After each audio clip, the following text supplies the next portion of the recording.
Salve, rapaziada, eu sou o Guilherme Detoni, do primeiro ano do curso de História da Unesp de Franca. Sejam muito bem-vindos ao IPAcast, o podcast do Grupo de Estudos e Pesquisa Intelectuais e Política nas Américas. A cada semana, estamos fazendo uma breve divulgação científica, comentando sobre artigos das principais revistas acadêmicas de História da América. E essa semana, vou falar sobre a política da boa vizinhança norte-americana, assim como sua relação com a formação da Faculdade de Medicina da Universidade de São Paulo. Calma.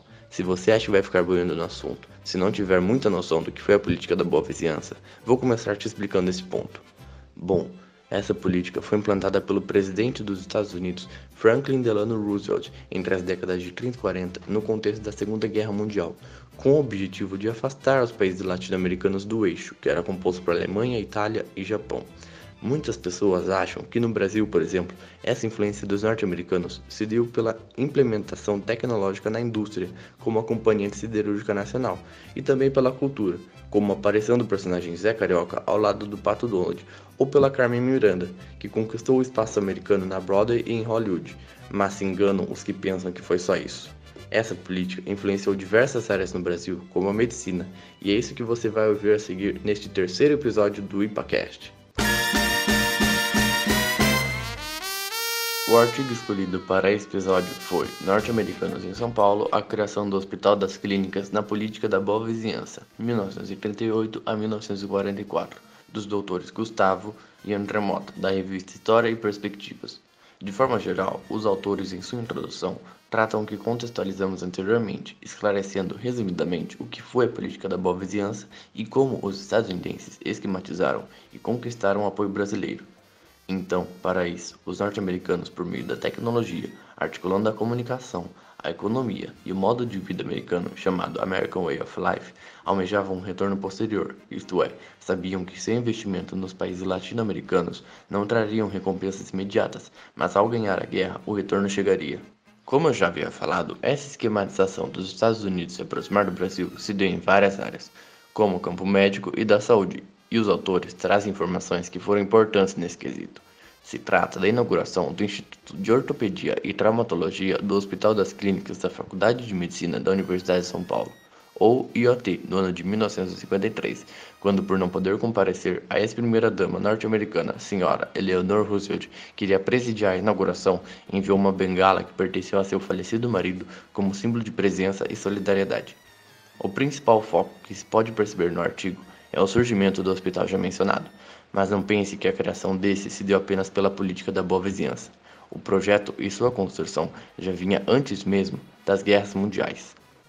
Anos depois, já com Getúlio Vargas no poder, a instabilidade política e a Revolução de 1932 afetaram a prosperidade da faculdade.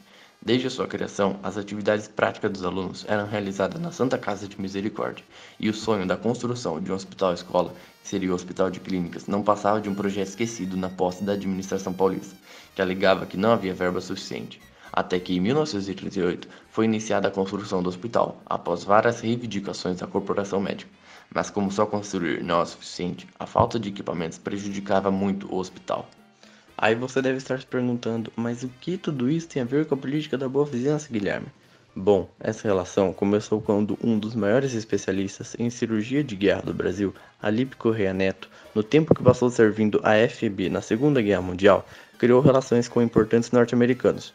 Importante destacar que os médicos estadunidenses achavam os médicos brasileiros menos capacitados, e por conta de um racismo presente na sociedade dos Estados Unidos, eram encaminhadas para eles tratarem somente soldados feridos que eram negros, que segundo as próprias palavras de Alípio nos mostra, abre aspas, continuamos a operar os feridos norte-americanos que nos chegam às levas. Já se vai tornando digno de nota o fato de sempre nos tocarem para atender os negros. Já não se trata mais de coincidência.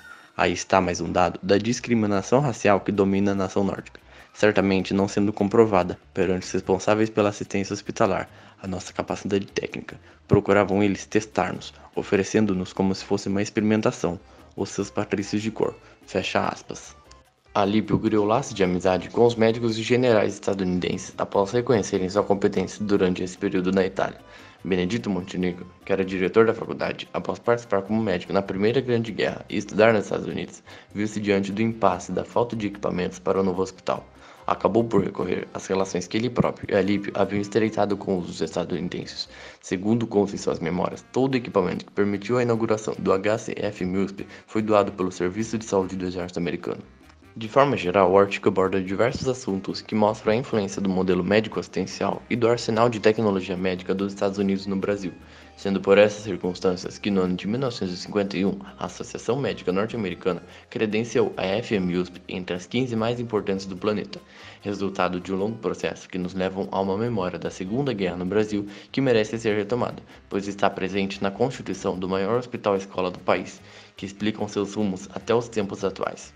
Nesse sentido, um conjunto de fontes ainda pouco explorado pela historiografia, tais como memórias de médicos e professores, diários de guerra, publicações de circulação restrita e documentos institucionais, por exemplo, contribuem para o desenvolvimento de novas e importantes perspectivas históricas sobre a Segunda Guerra Mundial, sobre os Estados Unidos e sobre a Faculdade de Medicina da Universidade de São Paulo.